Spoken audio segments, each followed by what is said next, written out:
Merhabalar, kanalıma hoş geldiniz. Bugün sizler için bir iftar menüsü hazırladım yine. Bu seferki menümde tavuklu kabak gondol, mantar çorbası, patates püresi ve karışık salata var. Hepimizin evinde olan malzemelerle hem çok kolay hem de çok lezzetli bir menü hazırlamaya çalıştım. Şimdi hemen yapımına başlayalım. İlk olarak çorba ile başlayacağım. Tenceremin içerisine 2 yemek kaşığı kadar tereyağı, biraz da sıvı yağ aldım. Yağlar eriyince bir tane küçük doğramış olduğum soğanı ekledim ve biraz soteliyorum. Soğan tamamen öldükten sonra 7-8 tane küçük doğramış olduğum mantarı ekleyerek kavurmaya devam ediyorum. Mantar sotelendikten sonra 1 yemek kaşığı un ekledim. 2-3 dakika kadar kavuruyorum. 4 su bardağı sıcak su ekliyorum.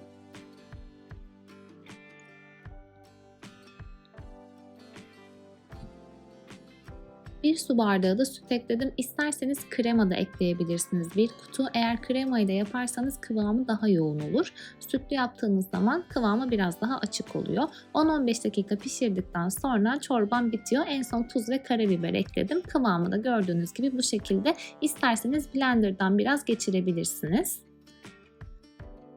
Tavuklu kabak gondol için tabakları bu şekilde ikiye kesiyorum. Daha sonra içlerini çıkartıyorum. Çıkartmış olduğumuz içleri atmıyoruz kesinlikle. Onlarla da mücver yapıyoruz. Tabakları fırın tepsisine diziyorum. Üzerlerine biraz sıvı yağ süreceğim. Ve fırında yaklaşık bir 15-20 dakika kadar ön pişirme yapacağım. 170 derece fırında. İsterseniz direkt çiğden de yapabilirsiniz ama bu şekilde ön pişirme yaptığımız zaman daha yumuşak, daha güzel oluyor. Tabakların üzerine birazcık tuz serpiyorum ve fırınlıyorum. İç harcı için tencereye biraz sıvı yağ alıyorum. 1 tane soğan, 1 tane kapya biber, 3 tane de sivri biberi kısık ateşte soteliyorum. Sebzeler tamamen yumuşayana kadar soteleyeceğim. Bu kıvama geldikten sonra 2 tane yaklaşık 400 gram tavuk göğsünü ekliyorum.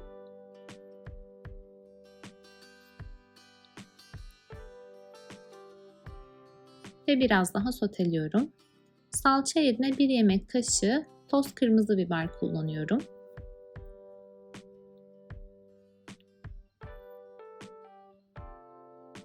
...5-6 tane küçük doğranmış çeri domates ekliyorum ve tekrardan karıştırıyorum.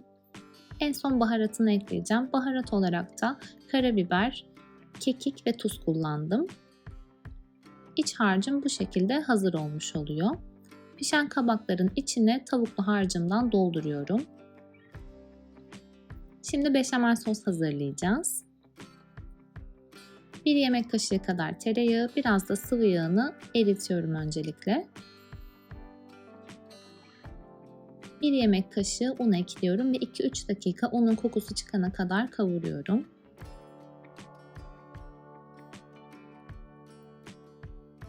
Bir su bardağı süt ekliyorum. Kısık ateşte sürekli karıştırarak kaynayıp koyulaşana kadar pişiriyorum.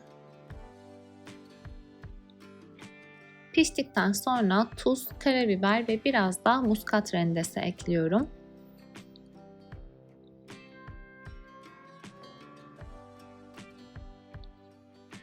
Tekrardan karıştırıyorum ve hazırlamış olduğum tavuklu kabakların üzerine beşamel sosunu gezdiriyorum.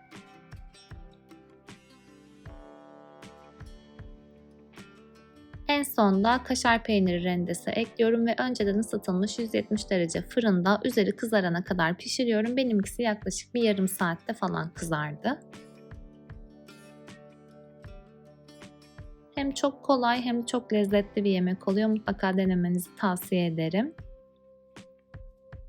Salata için de küçük doğranmış domates, salatalık, biber ve cevizin üzerine biraz zeytinyağı ekliyorum.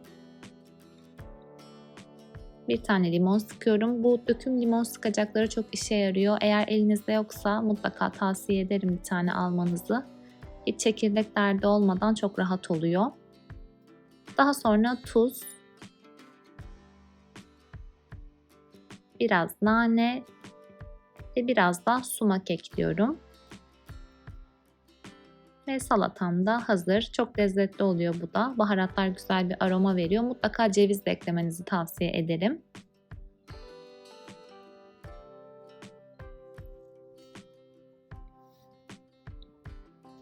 Patates püresi için de haşlamış olduğum 3 tane patatesin üzerine biraz karabiber ekliyorum.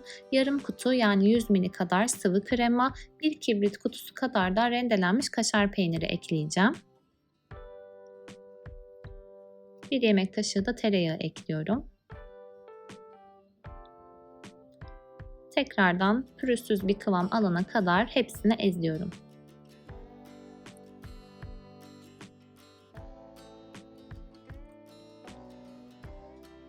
Yemeklerim artık hazır. Şimdi servis aşamasına geldik.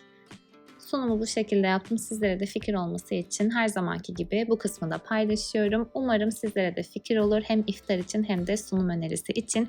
Videoyu beğendiyseniz beğen butonuna tıklamayı ve kanalıma abone olmayı unutmayın lütfen. Benden istediğiniz iftar menüleri ya da farklı tarifler varsa aşağıya yorum olarak bırakabilirsiniz. Bir sonraki videoda görüşmek üzere. Kendinize dikkat edin. Hoşça kalın.